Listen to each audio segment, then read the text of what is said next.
Un tur tālāk tad tas ir Zvejnieku bastions un tur ir karaļa.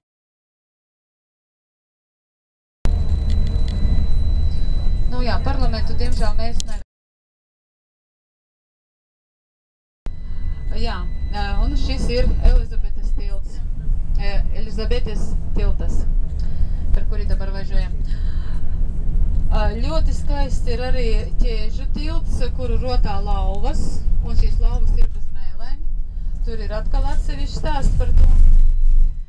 Tagad esam iebraukuši Peštas pusē. Nu, šeit katra māja, katras mājas fasāde ir izrotāta tā, ka var stāvēt un skatīties pie katras mājas.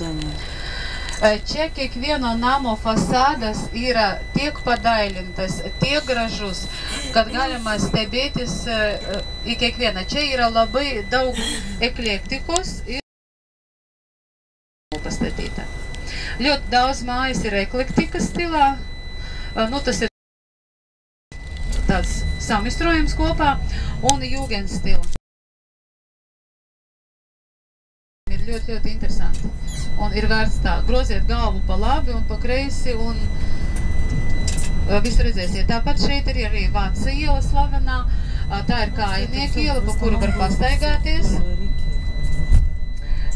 Čia pat ir